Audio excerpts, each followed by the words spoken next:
మాట్లాడదాం. పాకిస్తాన్లో జరిగింది మీ మైండ్ బ్లో అవుతుంది. వాళ్ళు ఏ ఎక్స్టెంట్కి వెళ్తున్నారంటే భారతదేశం నుంచి తప్పించుకోవడానికి, ముఖ్యంగా గ్లోబల్ లెన్స్లో, జియో పొలిటికల్ లెన్స్లో వాళ్ళు తప్పించుకోవడానికి ప్రయత్నిస్తున్నారు. ఆ ప్రయత్నం కన్నా ఆ ప్రయత్నం కోసం వాళ్ళు ఏం చేశారు, వాళ్ళ సుప్రీంకోర్టు ముందు ఏం జరిగిందో మనం మాట్లాడుకోవాలి. బట్ దానికన్నా ఇంపార్టెంట్గా ఈ ఉమర్ నబీ అనే వ్యక్తి గవర్నమెంట్ కాలేజ్లో చదివాడు. ఈ విషయం నేను వీడియోలో చెప్పడం మర్చిపోయాను. He studied in a government hospital. మన దేశంలో పుట్టి మనం కట్టిన ట్యాక్స్ డబ్బులతో చదివి మన దేశం పట్ల ఎటువంటి ఎలిజియన్స్ లేకుండా మన దేశం మీద ఈ దాడిని చేశాడు. నేను ఎలిజియన్స్ లేకపోవడం అంటే దేశాన్ని క్వశ్చన్ చేసేవాళ్ళు కాదు.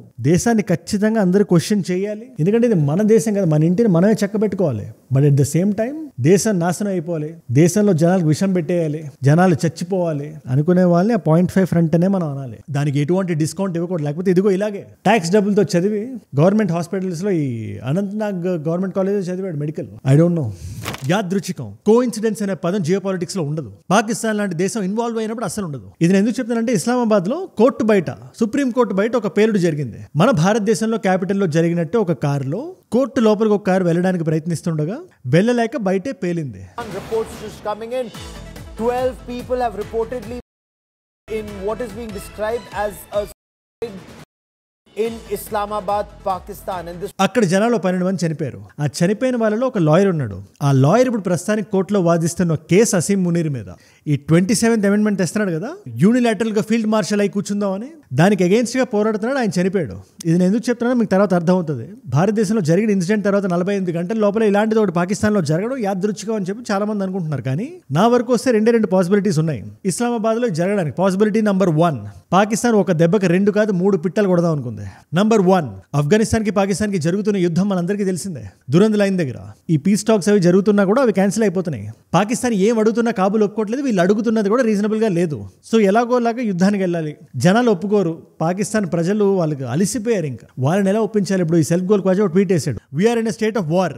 ప్రస్తుతానికి యుద్ధం జరుగుతుంది. ఎవరెవరైతే ప్రజలు ఇది ఎక్కడో దురంద్ లైన్లో జరుగుతుంది, చిన్న బలూచిస్తాన్ పాకెట్స్లో జరుగుతుంది అనుకునే వాళ్ళకి చెప్తున్నాను, మన క్యాపిటల్కి వచ్చారు వీళ్ళు, మన క్యాపిటల్ని కొట్టారు. సో మనందరం చైతన్యవంతంగా లేవాలి అని పుష్ చేయడానికి ఇది పాకిస్తానే చేసిందని ఆఫ్ఘనిస్తాన్ అంటుంది. దీనివల్ల పాకిస్తాన్కి వేరే లాభాలు కూడా ఉన్నాయి. 3 పిట్టలు అని చెప్పాను కదా, ఒకటి మాడేసుకున్నాం. ఇప్పుడు నంబర్ 2, భారతదేశం కానీ పాకిస్తాన్ కన్ఫర్మ్ అయితే ఆల్రెడీ ఆల్మోస్ట్ రిపోర్ట్స్ బయటకు వచ్చేసినాయి పాకిస్తానే దీని వెనకాతలు ఉంది అని.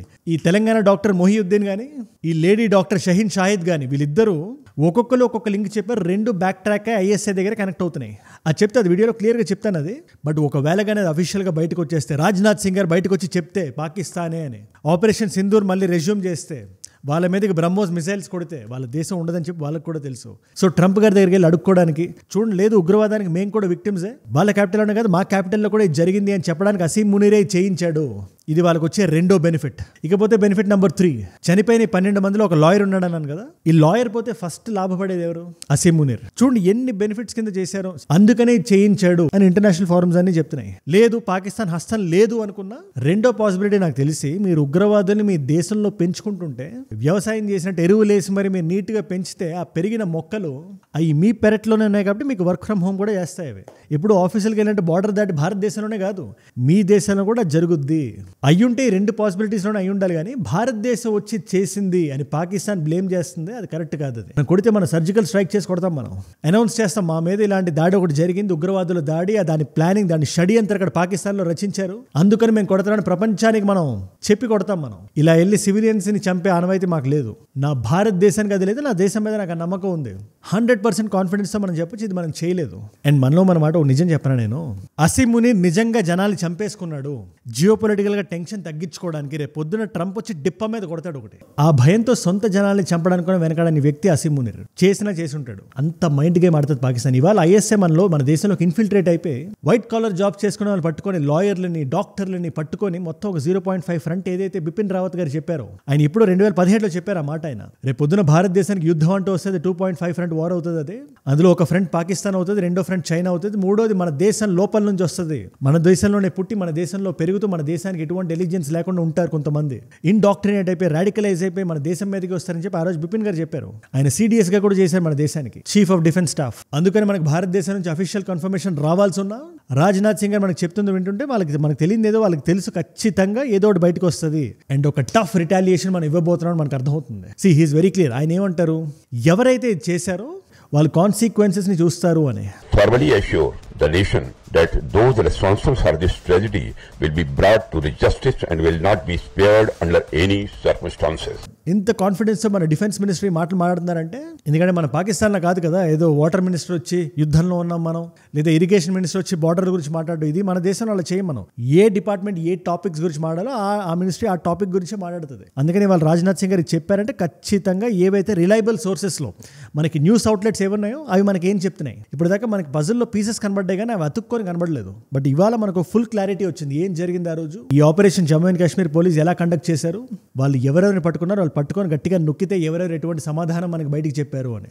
అందులో ఇద్దరు సమాధానం మనకు క్లారిటీ ఇచ్చేసాయి. అవి మనం డీకోడ్ చేసి మొత్తం స్టోరీ మొత్తాన్ని అన్కవర్ చేద్దాం ఇవాళ వీడియోలో. అండ్ ఇది ఒక ఆన్ గోయింగ్ ప్రాసెస్, ఇది న్యూస్ వస్తానే ఉంటుంది. ఆ వచ్చిన ఇన్ఫర్మేషన్ డంప్లో మోస్ట్ రిలయబుల్ సోర్సెస్ నుంచి ఇన్ఫర్మేషన్ బయటికి తీసి మీకు వీడియోలో మీ ముందు పెట్టేస్తుంటాం. చాలా ఫాస్ట్గా వస్తుంది కాబట్టి ప్రాబబ్లీ ఇవాళ సెకండ్ వీడియో కూడా రావచ్చు. అది మీరు మిస్ అవ్వకూడదు, ఒక ఫ్లోలో మీరు చూడాలి అనుకుంటే కింద కనబడే సబ్స్క్రైబ్ బటన్ నొక్కి పెట్టేసుకోండి. డన్.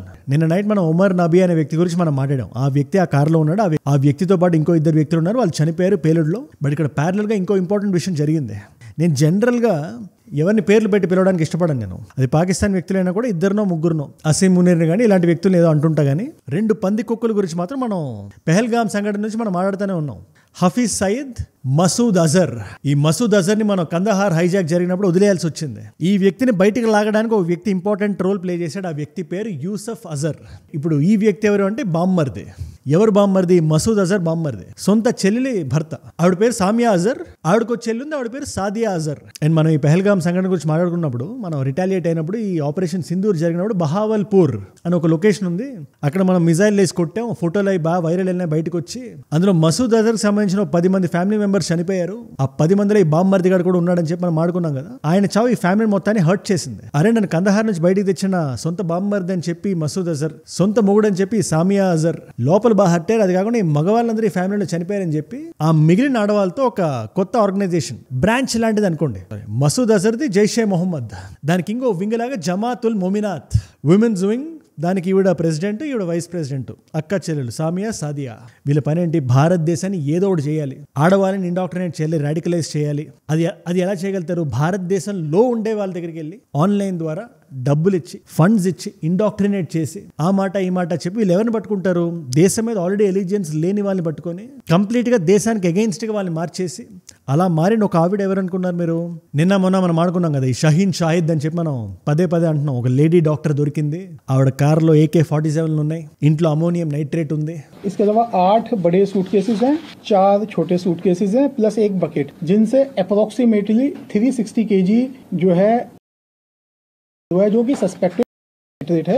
ఈవిడ ఒక డాక్టర్ ఫరీదాబాద్ అల్ఫలా యూనివర్సిటీలో అని చెప్పి ఈవిడ గురించి తెగ మాట్లాడాం మనం. ఇప్పుడు ఈవిడ ఈ ఆన్లైన్ క్లాస్లో అటెండ్ అయ్యి, నేను ఇక్కడ ఫ్రాంచైజ్ పెడతాను, నన్ను ప్రెసిడెంట్ చేయండి. ఎలాగా ఈ కెఫే కాఫీ డేకి, స్టార్ బక్స్ కి పెడతారు కదా ఫ్రాంచైజీలు, KFCలకి. అలాగా ఈ విమెన్స్ వింగ్ ఏదైతే ఉందో జైషే మొహమ్మద్కి, దాన్ని భారతదేశంలో ఒక ఫ్రాంచైజ్ వేస్తానని చెప్పి ఒక ఐడియా ఇచ్చింది ఆవిడకి. ఈ లేడీస్ ఇద్దరు ఇది కరెక్టే, బాగుంది కదా అనుకుని ఆవిడకి ఓకే చెప్పి ఈ డబ్బులు ఆయుధాలు అవన్నీ పంపించారు. ఈవిడ డాక్టర్ కాబట్టి అందుకే ఎవరైనా చూసుకుంటున్నారు మీరు, వాళ్ళ మైండ్ గేమ్ ఎలా ఉందో మీరు ఒకసారి చూడండి. ఇప్పుడు ఎవరో ఒక అతను కన్స్ట్రక్షన్ ఫీల్డ్ లో పనిచేసే వ్యక్తి లేదా రోజుగోలు చేసుకునే వాడిని పట్టుకొని ఈ డబ్బులు వెపన్స్ వేస్తే ఎవరు అవి స్టోర్ చేయడానికి కూడా ఎక్కడ చేయాలో ఆయనకు తెలియదు. కాకపోతే ఒక డాక్టర్ అంటే సమాజంలో ఒక రెస్పెక్ట్ ఉంది. అడిగితే ఇల్లు ఇస్తారు, కొంటే కారు ఇస్తారు, ఎవరు అనుమానించరు, ఏది లోపల పెట్టినా అడగరు.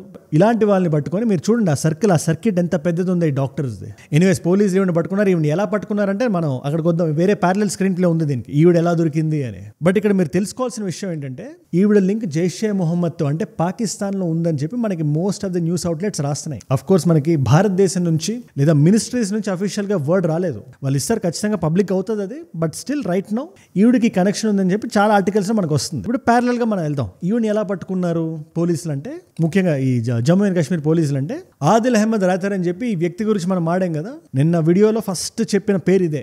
ఈ వ్యక్తి అసలు ఫస్ట్ దొరికింది 2.9 tons ఆఫ్ అల్యూమినియం నైట్రేట్ పట్టుకొని. దీన్ని మీకు కాంటెక్స్ట్ ఇస్తాను, మీరు జాగ్రత్తగా వినండి. ఇప్పుడు 2.9 tons అల్యూమినియం నైట్రేట్ ఇదంతా మనం అంటున్నాం కదా. 2.9 tons అంటే 800 నుంచి 900 kg RDX మనకు వస్తుంది. పుల్వామాలో వాళ్ళు వాడింది 100 to 150 kilos. మీరు స్కేల్ ఒకసారి మీరు చూడండి ఇక్కడ ఎంత పెద్దది భారతదేశంలో ప్లాన్ చేశారు. దాన్ని ముందే పట్టేసుకున్నారు. ఎలా?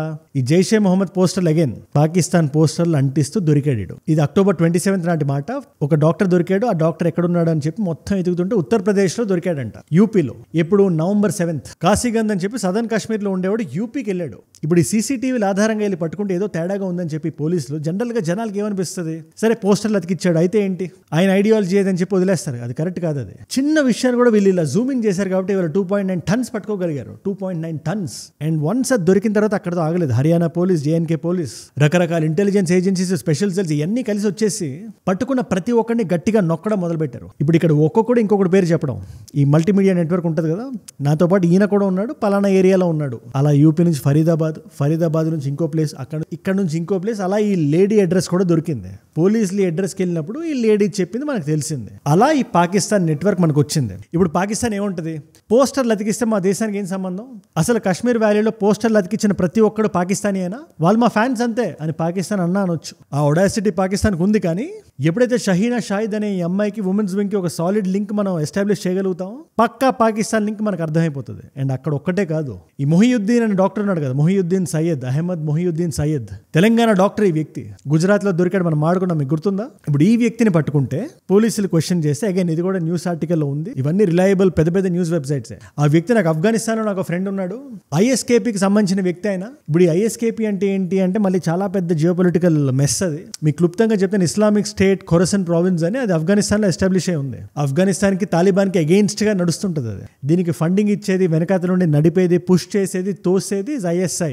ఇది అందరికీ తెలిసిన ఓపెన్ సీక్రెట్. సో మీరు చూడండి, డైరెక్ట్ గా ఐఎస్ఐ భారతదేశానికి వెలుగుతుంటే మనం రిటాలియేట్ అవుతున్నాం. ప్రపంచం కూడా పాకిస్తాన్ సపోర్ట్ చేయట్లేదు. అది మన సింధూర్ దగ్గర ప్రూవ్ అయిపోయింది. Most of the countries are in solidarity with India. ఇవాళ కూడా ఇజ్రాయెల్ కానీ, సింగపూర్ కానీ, ఏ దేశం మీరు చూడండి, అమెరికా నుంచి అఫ్ కోర్స్ బయటకి ఏం రాలేదు. కానీ అమెరికా ఇవాళ డీజేటీ అమెరికా, అది అమెరికా కిందకి అది లెక్క చేయట్లేదు. It's DJT's America right now. But బుద్ధి బుర్ర ఉండే ఏ దేశానికైనా ఉగ్రవాదులు చర్య చేస్తే అది ఖండిస్తాయి అవి. ఎనీవేస్ ఈ ఐఎస్ఐ డైరెక్ట్ గా భారతదేశానికి వెళితే మనకు వర్కౌట్ అవుతుందని తెలిసి ఐఎస్కేపీకి ఫండింగ్ చేస్తే ఐఎస్కేపీ వీడికి ఫండింగ్ చేసింది. ఈ అహ్మద్ మొహియుద్దీన్ అని హైదరాబాద్ లో కూర్చున్నాడు ఈ వ్యక్తి. చైనాకి వెళ్ళి ఎంబీబీఎస్ చేసి ఇక్కడికి వచ్చి ఈ రైస్ ఇదంతా నిన్న వీడియోలో మనం మాడుకున్నాం. ఆముదం నుంచి రైస్ ఎక్స్ట్రాక్ట్ చేసి జనాలకు విషం పెట్టి చంపేద్దాం అనుకున్నాడు. అగైన్ యాజ్ యూజువల్ గా దొరికిపోయాడు. ఈ వ్యక్తితో ఇంకో 2 వ్యక్తులు ఉన్నారు. వీళ్ళ ముగ్గురిని పట్టుకొని నొక్కితే ఈ ఐఎస్కేపీ పేరు బయటకు వచ్చింది. ముఖ్యంగా ఈ తెలంగాణ వ్యక్తి చెప్పాడు. సో ఇప్పుడు మనకి ఒకటి కాదు 2 కాంక్రీట్ ప్రూఫ్స్ ఉన్నాయి. పాకిస్తాన్ కి దీనికి సంబంధం ఉందని. అఫ్ కోర్స్ ఫైనల్ వర్డ్ మనకి గవర్నమెంట్ బయటకి ఇవ్వాలి. But still there is a high chance Pakistan involvement ఉంది అని. అందుకనే ఈ డ్రామా అని చెప్పి ఆఫ్ఘనిస్తాన్ చెప్తుంది. మోస్ట్ ఆఫ్ ద జియోపొలిటికల్ అనలిస్టులు చెప్తున్నారు. కోర్టు బయట సొంత జనాల్ని చంపేసుకోవడానికి కూడా వెనకాడలేదు. ఇది కొత్తగా పాకిస్తాన్ కొత్తగా చేయట్లేదు కదా, సొంత విలేజ్ల మీద బాంబులు వేసింది. ఇదే కదా మొన్న యుఎన్ లో కూడా జరిగింది. మనం ఆ పాయింట్ ని లేవనెత్తాం మనం. ఎనీవేస్ ఇప్పుడు మనం అటు తిరిగి ఇటు తిరిగి మళ్ళీ మన ఉమర్ నబీ దగ్గరికి వద్దాం. మనం ఎవరైతే కార్లో ఉన్నాడో, ఇప్పుడు మీకు క్లారిటీ వచ్చింది కాబట్టి పోలీసులు ఎక్కడ జేఎం పోస్టర్ నుంచి, ఈ జైషే మొహమ్మద్ పోస్టర్ నుంచి ఇది మొదలైందో October 27న, అక్కడ నుంచి ఒక్కొక్కరిని పట్టుకుంటూ ఎలా ఈ లేడీ దాకా వచ్చారో, ఈ లేడీ ఏం చెప్పిందో ఇక్కడ మనకి ఇంపార్టెంట్. టన్నుల్లో ఈ అమోనియం నైట్రేట్లు పట్టుకుంటున్నారు. Weapons, Russian made rifles, AK-47 ఇవన్నీ పట్టుకుంటున్నారు కదా. కన్ఫ్యూజ్ అయిపోయాడు ఈ వ్యక్తి ఉమర్. ఎట్ ఎనీ మూమెంట్ మళ్ళీ పట్టేసుకుంటారని ఫిక్స్ అయిపోయి ఆ రోజు అక్కడ ఏం చేయాలో అర్థం కాక నిన్న మనం మాడుకున్న పార్కింగ్ లాట్ లోకి వెళ్ళి వెయిట్ చేసి 2-3 గంటలు. అదే చెప్పాను కదా, బదర్పూర్ టోల్ గేట్ దాటి ఒక 5-6 గంటలు అక్కడ ఢిల్లీలో తిరిగి, దాని తర్వాత లాల్ ఖిలాకి వెళ్ళి పక్కన పార్కింగ్ లో వెయిట్ చేసి 3 గంటలు దిక్కుతోచని స్థితిలో బయటకు వచ్చి రెడ్ ఫోర్ట్ ముందు పేల్చేశాడు బండిని. ఇది చిన్న విషయం అని చెప్పి నేను చెప్పట్లేదు. రెడ్ ఫోర్ట్ ముందు అట్లాంటి పేలుడు జరగడం అంటే భారతదేశానికి ఒక స్టేట్మెంట్ ఇచ్చినట్టే. దాన్ని మనం పట్టుకోలేకపోయామంటే మనం ఎక్కడో కొద్దిగా ఫెయిల్ అయ్యాం మనం ఖచ్చితంగా. దాంట్లో ఎటువంటి డిస్కౌంట్ డౌట్ లేదు. But at the same time మనం ఒప్పుకోవాల్సిన విషయం ఏంటంటే వాళ్ళు సీజ్ చేసిన అమౌంట్ కూడా 800 కిలోలు. పుల్వామాకి 10 జరిగే విధ్వంసం అది. దట్స్ ద రీజన్ ఇవాళ బార్డర్ దగ్గర మన డిఫెన్స్ ఫోర్సులు ఎంత స్ట్రాంగ్ అయితే ఉన్నాయో, బార్డర్ లోపల ఉండే మన ఇంటెలిజెన్స్ ఫోర్సులు ఉంటాయి కదా, అది 0.5 ఫ్రంట్ మీద దృష్టి పెట్టాలి. ఇప్పుడు దాకా పెడుతున్న సరిపోవట్లేదని ఇవాళ మనకు అర్థమైంది కదా. రెంటెడ్ అపార్ట్మెంట్స్ లో కార్లో పెట్టుకుని తిరుగుతున్నారు డాక్టర్లా. దాన్ని యాంపప్ చేయాలి. ఈ 0.5 ఫ్రంట్ మనం ట్యాకిల్ చేయాలి. దీని మీద మీరే ఉంటారు, నాకు కింద కామెంట్స్ లో ఖచ్చితంగా రాయండి. అరే పాకిస్తాన్ లో ఉన్నాడంటే ఫాల్స్ ఫ్లాగ్ అని చెప్పి హ్యాష్ ట్యాగ్ వేసి దాన్ని వైరల్ చేస్తున్నాడు. ఫాల్స్ ఫ్లాగ్ అని వాళ్ళకి మొన్న అర్థం కాలేదు. ఇవాళ ఒక 24-36 గంటల లోపల వాళ్ళ కోర్టు ముందే వాళ్ళ జనాల్ని వాళ్ళ గవర్నమెంట్ చంపేస్తుంది. ఇది ఆ బుర్రలకు ఎప్పుడు అర్థం అవుతుంది అని చాలా మంది ఎక్స్పర్ట్స్ అర్థం కావట్లా. అండ్ మనం మాట్లాడుకున్నాం కదా, ఈ పేలుడు స్థలంలో మనకి దొరికింది అమోనియం నైట్రేట్ ఫ్యూయల్ ఆయిల్. ఏవైతే ఈ డాక్టర్ల ఇళ్లలో దొరికాయి అదే మనకి దొరికింది. అందుకని ఉమర్ కి he's a doctor, Faridabad, Al Falah university. ఈ డాట్స్ కనెక్ట్ అవ్వ మీరే చెప్పండి ఒకసారి. ఐ హోప్ మనకు కాంక్రీట్ ఎవిడెన్స్ తో, రాజ్నాథ్ సింగ్ గారి కాన్ఫిడెన్స్ చూస్తుంటే నాకు అలాగే అనిపిస్తుంది. విల్ గెట్ కాంక్రీట్ ఎవిడెన్స్, అది ఎవరు ఎప్పుడు ఎలా చేశారని. అది వన్స్ బయటకు వచ్చిన తర్వాత మనం చేయాల్సిన ఆపరేషన్ మనం చేస్తాం. దాని మీద నాకే కాదు మన అందరికీ నమ్మకం ఉంది. ఆ అప్డేట్ ఎనీ మూమెంట్ రావచ్చు. అది రుచి రాగానే ఎటువంటి అప్డేట్ వచ్చినా కూడా దాన్ని ఒక వీడియో చేసి అందరికీ అర్థమయ్యేలాగా మన చుట్టూ ఏం జరుగుతుందో రిలయబుల్ సోర్సెస్ నుంచి మాత్రమే బయటికి లాగి మీకు అప్డేటెడ్ వీడియోస్ నేను చేస్తుంటా. ఆ వీడియోని మీరు మిస్ అవ్వకుండా మీరు చూడాలంటే కింద కనబడే సబ్స్క్రైబ్ బటన్ నొక్కి పెట్టేసుకోండి. డన్. మీరు నిన్నటి వీడియోని మీరు మిస్ మిస్ అవ్వకుండా మీరు చూడాలి అనుకుంటే ఆ వీడియో ఇక్కడ ఐ కార్డ్లో వస్తుంది. ఈ i20 కార్లో ఏం జరిగింది, నిన్న మొత్తం ఆ కారు ఎక్కడెక్కడ తిరిగింది అనే డౌట్ మీకు ఉండుంటే ఈ వీడియో ఖచ్చితంగా మీకు హెల్ప్ అవుతుంది. డెఫినెట్లీ చూడండి. నేను మళ్ళీ నెక్స్ట్ వీడియోతో మిమ్మల్ని కలుస్తా. మనందరం కలిసి పెరగాలి, కలిసి ఎదగాలి. Let us all grow together. Let us all rise together. Rise above ignorance, rise above arrogance, rise above hate. Jude ante manam. Jai Hind, Jai Bharat, Jai Anjaneya. Om Namah Shivaya.